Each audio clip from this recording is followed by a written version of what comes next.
During the existence of Unit 731, the Japanese doctors performed experiments on thousands of people and may have ultimately killed up to 300,000 or 400,000 in the surrounding areas and in their labs. They dissected many alive, including infants and pregnant women, and also injected them with biological weapons agents or other pathogens.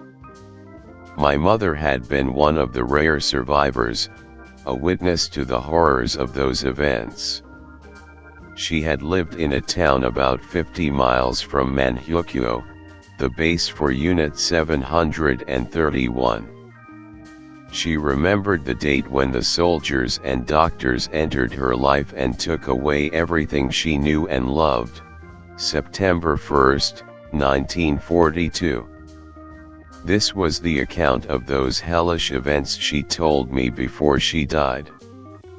The ceramic bomb fell slowly from the sky, spinning in lazy circles before righting itself and coming straight down towards our town. A single white plane with the symbol of the rising sun whined past the center of town, flying away like a criminal running away from the scene of a crime. A couple merchants came out of their shops, looking up into the sky with suspicion and fear. I saw the bomb hit the yard behind my neighbor's home. It shattered into millions of pieces, a sound like smashing glass shattering the silence. I was very small at the time, only 5 or 6 years old. I ran inside to tell my mother. I saw her standing behind the fireplace, cooking a small batch of tea, waiting for my father to come home. "Mother, a Japanese plane just flew over the town, and it dropped a bomb. But it looked like it was ceramic, and it didn't even blow up. Why do you think they did this?"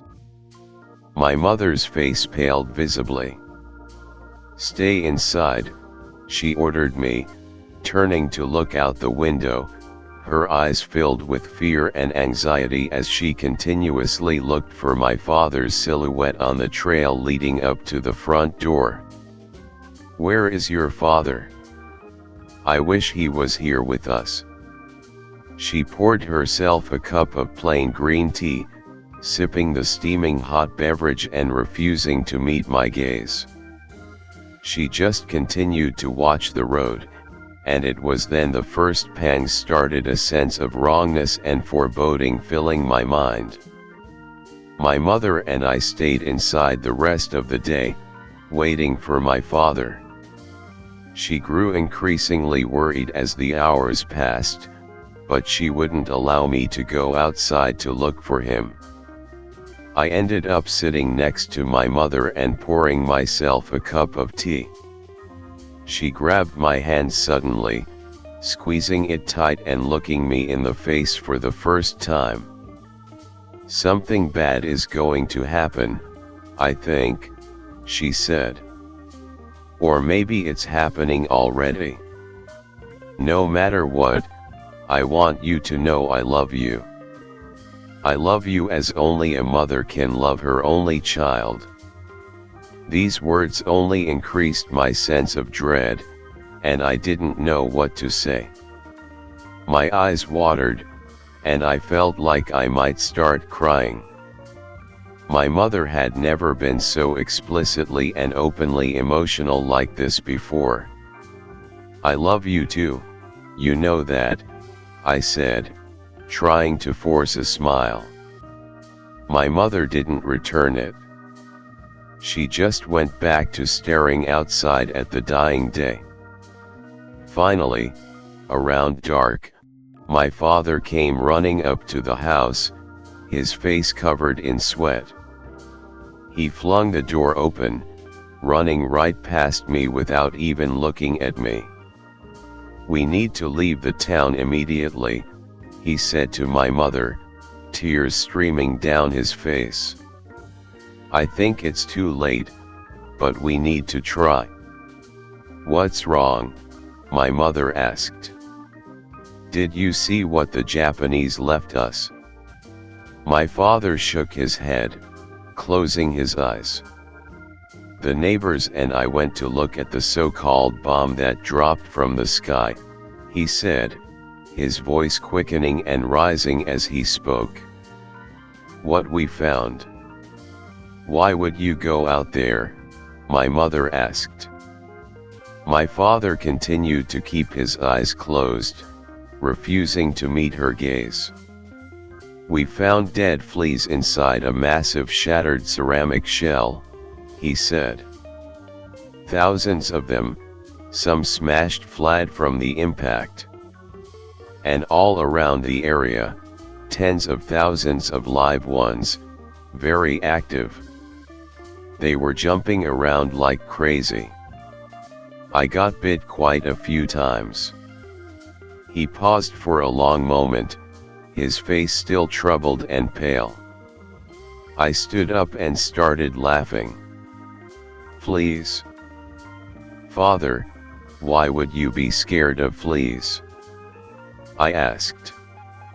"That's much better than them dropping a real bomb. We've had flea bites before.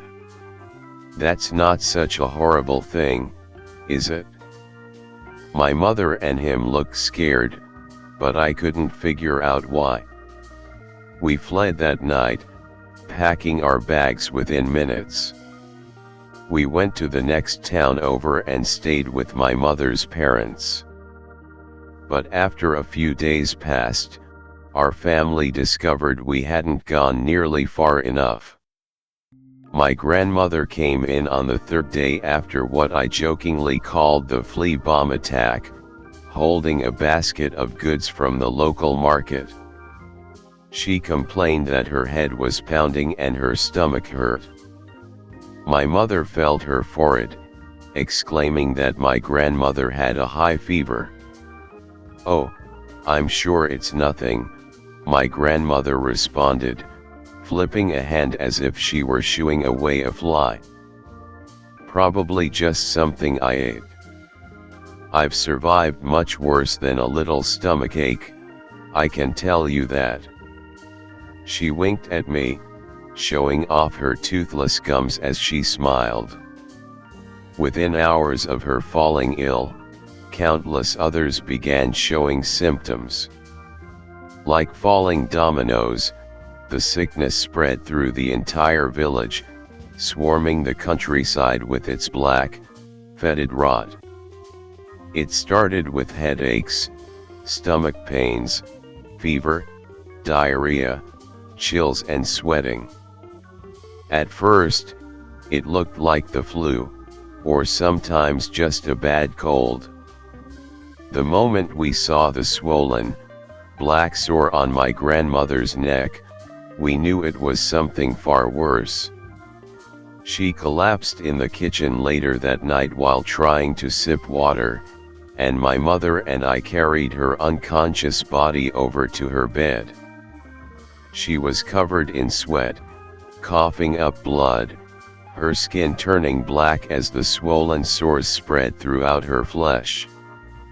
It seemed like the buboes on her neck, armpits, and groin swelled before my eyes, massive amounts of pus slowly leaking out of tiny holes all over the wounds. The tip of her nose had started to turn black with dark, sickly purplish splotches all around it. We all knew she would not survive for much longer.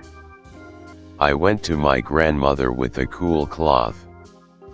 She looked up at me with glistening, tear-streaked eyes, confused and rambling. "Oh, is it time for the harvest already?" she said. "I thought it already came." "Grandma, it's me, Jing," I said. "Jing," she said, squinting her eyes. I saw a trickle of blood running down from one nostril. Taking the cloth, I started to wipe it up, but then she started coughing, bending over double. After a few hacking coughs, she spewed out a trickle of dark, thick blood, spitting it onto the covers. "I'm sorry, Mother, I forgot to tell Father about the lamp oil." She looked above me, staring at something only she could see. She began to cry. As she turned her neck to the side, the swollen, pus-filled bubo burst, the black skin rupturing as dark, stinking fluid spewed forth. "Mother. Please, it's me. Take me home," she said, continuing to ramble, staring around the room at people only she could see. I turned and ran, unable to take any more of it. My grandfather had complained of headaches and chills earlier in the day. A few hours after my grandmother, he also collapsed. We found him laying on the threshold of the open door, groaning and moving his arms, reaching out as if for someone to pick him back up. Huge swollen pustules shone from under his armpits and from the sides of his neck. We put him in another bed. He also quickly became delirious, talking to people who weren't there. As the sun set, I knew they would not survive long. Things had gone from bad to worse when I looked out the window into the night beyond and saw the first Japanese soldiers coming, dressed in white biohazard suits and gas masks that covered every inch of their skin. I heard knocking on the neighbor's door, hard and insistent. I moved the curtain away from the window, peering out, my small heart beating fast. Everyone in the house besides myself was, by that time, showing symptoms of what we then knew without a doubt to be the Black Death. We had heard countless horror stories of the Black Death, with up to 70% of people dying in some areas. It was one of the most feared and horrifying diseases imaginable. Most of the townspeople would have fled that night if they hadn't been vomiting blood as their skin turned black. My mother ran over to me, her face pale and sweaty. She wavered on her feet, looking like she might collapse. Then she took a deep breath, closing her eyes and bracing herself. When she looked stable again, she knelt close to me. "The enemy is outside," she whispered. "We must hide you." I nodded silently. I heard shouting coming from next door. Behind the curtain, I caught glimpses of dozens of men in clean, white biohazard suits and gas masks walking calmly and confidently onto our road. After another few seconds, a hard knock sounded at our front door. "Quick," my mother said, pushing me across the kitchen and towards the oven in the corner. We had a large, metal oven back then in addition to the fireplace. Due to my father's position, we were better off than most of the people in our town. Some still lived in cold, unheated shacks and ate rice and water for every meal. The oven had a flat top grill and, of course, used firewood, seeing as this was back in 1941. We didn't have electricity in my parents' home, and neither did my grandparents. As far as I know, in fact, no house in the area had electricity. She opened the door. The cold interior of the oven had ashes and small pieces of twigs forming a uniform carpet. I sneezed as the cloud of debris swirled around us. "No time for that," my mother hissed as I coughed and choked. "Get inside, child. Now." Without thinking, I began to crawl through the tiny door. I could barely fit inside the oven. She closed the door all the way, locking me in the cramped darkness. Curled into a ball, I felt like a fetus imprisoned in an iron womb. A final, bone-rattling pounding on the door started. I heard my mother's footsteps as she rushed away from me. A moment later, I heard the door creak open. "Come, come," Japanese soldiers said in broken Chinese.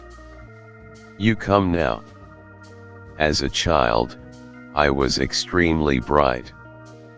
Even as a young girl, my vocabulary was well beyond anyone else in my grade.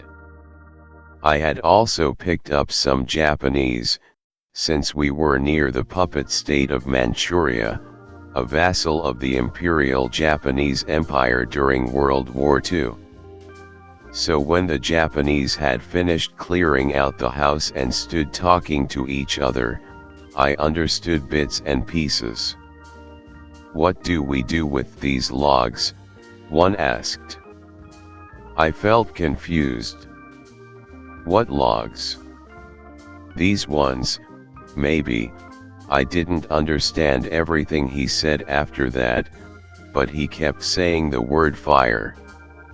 Later on, I would find out that the Japanese always referred to human experimentation victims as logs to help dehumanize them, to make it easier to burn or dissect them alive, or to inject them with horrifying biological and chemical weapons agents.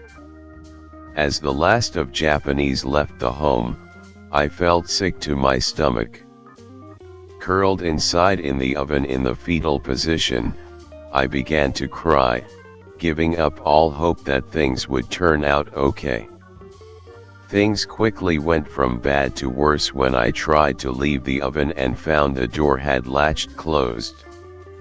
I was in total darkness inside the oven and barely had room to move. A sense of suffocation began to come over me, a feeling of being buried alive. At first, I whimpered as I kicked against the door with whatever force I could muster. It didn't even seem to shake in its frame. I increasingly became panicked, kicking and punching at it. Then I started to scream for help. "Hello!" I yelled. "I'm stuck. Is anyone out there? Please let me out." I don't know how long this went on for, but it seemed eternal. Suddenly, in the midst of my yelling and kicking, the door flew open and light flooded my eyes. I fell out, gasping as tears streamed down my face. I looked up, expecting to see my mother, or maybe a Japanese soldier, but it was neither. 3 gaunt Chinese faces looked down at me, men with guns in torn, dirty clothes. I gaped at them, wondering if they were here to kidnap or murder me. "It's okay, little girl," one said to me, kneeling down and brushing my ash-streaked hair out of my face. "We're partisans. We were on our way to attack the Imperial Japanese and put a stop to their monstrous actions." "Where's your family?" another one asked. I looked up at him, seeing he only had one working eye. From it gleamed compassion and understanding. The other was blinded, covered in a cataract, as white and dead as a corpse. "They took them," I said, crying harder. "They made us sick and then they took them away." "What's your name?" the one-eyed soldier asked. "It's Jing," I said. "Well, Jing, my name is Chen. This is my group. We are meeting up with other partisans in the area, armed men who will protect you. You're safe now." "No, no, we're not," I said. "Just listen." And as Chen and I stood in the dark kitchen of an empty town, I told him everything that had happened since I first saw the ceramic bomb falling from the sky. The soldiers did not look happy when I told them about the fleas and what happened. The two behind Chen had panic in their eyes as I finished the story. "Chen, this means we may all be exposed to this disease now," one said, sweating heavily, his greasy hair sticking up all over his head. Chen did not seem distressed. He looked like the calm eye of the hurricane in the midst of panic. "Whether we were exposed or not," Chen said, "this changes nothing. We will continue with our mission. In fact, this only makes it more pressing. We know where the Japanese took the townspeople. We must put a stop to it." I agreed with Chen, mostly because I hoped they would save my family, especially my mother. I figured it was probably too late for my grandmother and grandfather. A sharp pang of sadness pierced me as I thought about them dying from the plague in some freezing cell, alone and delirious. With my head down, deep in thought, I followed them out into the night. I saw strange fluids littering the roads under the moonlight, dark patches of what looked like blood intermittently marring the dirt road. They were still wet, contrasting with the bone-dry conditions outside. We left the town, and I followed them down another dirt road. After about an hour of hiking, we came upon it. From the distance, I saw a massive building. It looked rather nice from the outside, and even had a balcony hanging over the front door. Every window had bright light coming out. "It looks like someone might be home," I whispered to Chen. I had walked next to him the entire way. We hadn't talked, as he was afraid of making too much noise. "Regardless, we're going in," he said quietly, looking around for something. A few twigs cracked and more partisans came walking out of the woods, saluting Chen. Now the entire group of partisans was up to 7. "Okay, let's do it," he said with fury on his face, the desire for bloodshed stamped into every word. "According to our plan, as much as possible. Don't let a single Japanese doctor or soldier survive." The rest of them nodded, and without another word, they began sprinting towards the building, some moving towards the front while others veered off around the back of the building. Chen turned to me. "I have to go in too," he said sadly, kneeling down before me. "Will you be all right out here by yourself?" I felt shocked. "I want to go help rescue my ma," I responded. "They took everyone from me. I should be involved too." "You're just a little kid who can't use a gun," Chen said reassuringly. "Just stay out here. And if I don't come back within 30 minutes, get out of here. Go find some family you can contact, anyone at all, a cousin or an uncle. Get away from here. This place is poisoned." He rose, turning.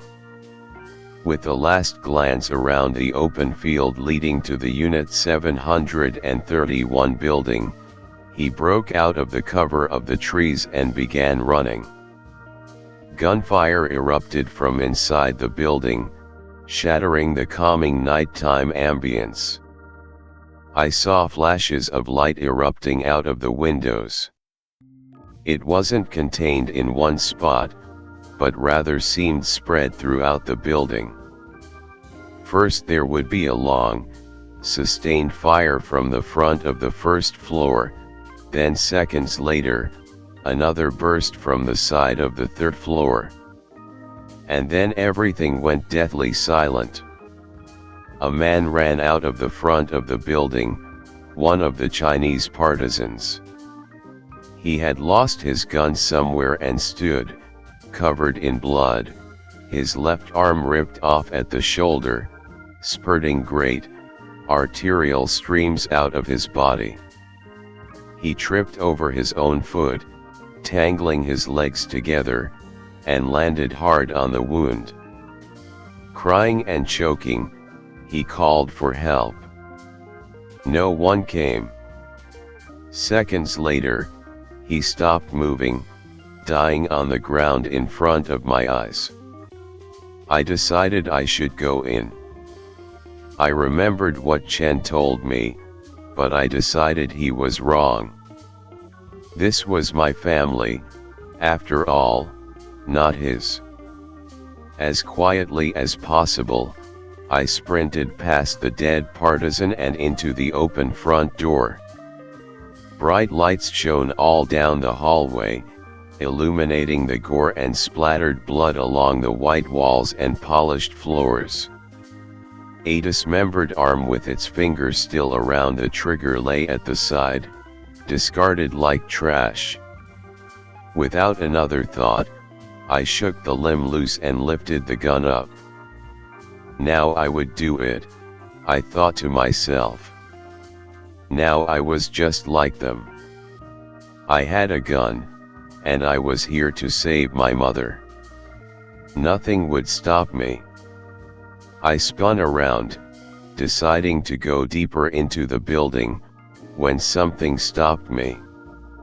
Chen stood there around the next corner, leaning against the wall and bleeding heavily. His scalp looked ripped open, his face a mask of gore. I looked down at his chest, realizing I could see the organs inside. His intestines looked like deep red worms trying to slip out of the ground. He had one hand on the area, trying to keep his organs inside. "You," he said, breathing hard, "need to run." He stumbled, falling to his knees, putting his hand out towards me. "Get out of here, now. They're all dead." I found no one. He fell face first on the ground, a spreading pool of blood forming around his body.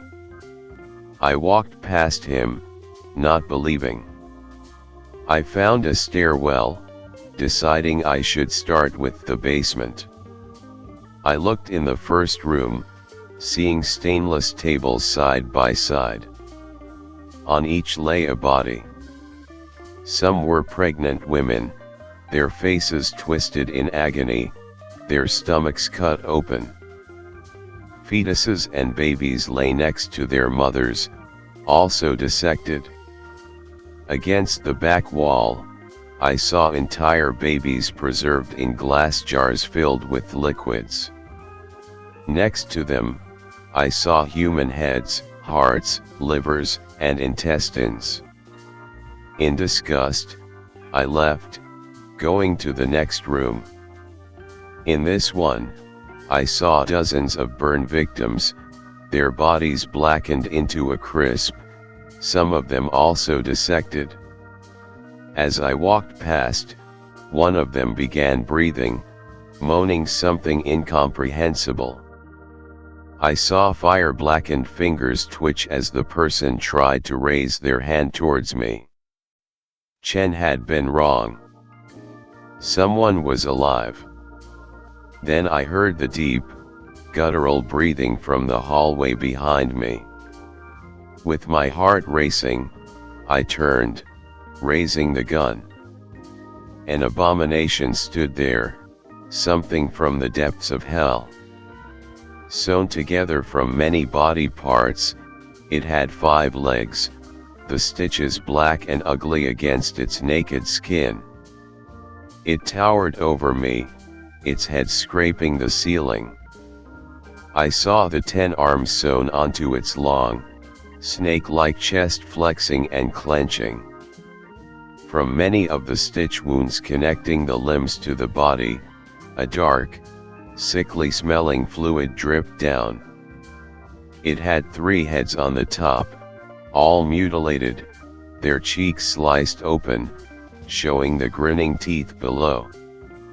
I saw animal and reptilian eyes staring out from the heads, implanted next to human eyes.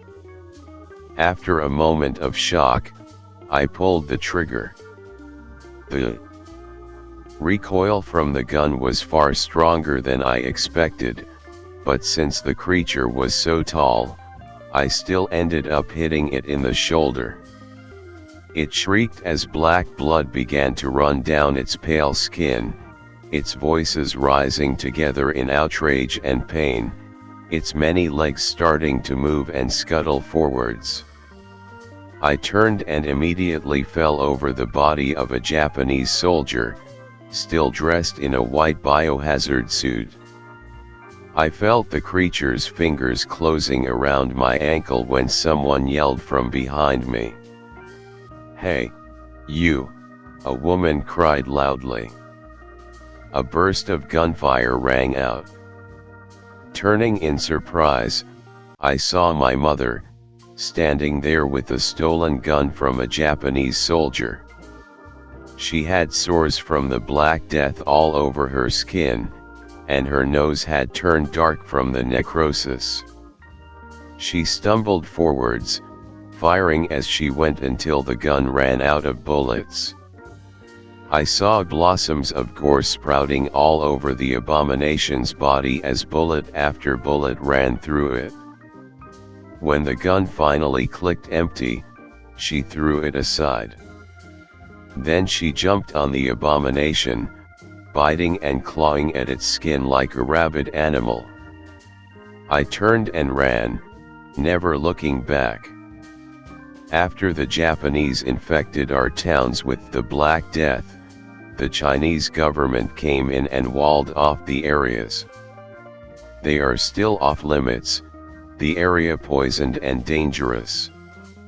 I had a DNA test done later in life, out of curiosity. They told me many interesting things, but one of the most interesting was that I have a genetic mutation that causes me to be resistant to the Black Death. It is, I think, the main reason I survived. The horrors I would see after that bomb fell scarred me for the rest of my life. I still remember the sick, sweating people with black pustules the size of eggs, like a baby pushing against its mother's body to get out. I remember the eyes of the women dissected alive, their fetuses ripped out of their bodies, their faces still open in expressions of eternal horror. None of that will ever leave me. What Unit 731 brought us was hell on earth.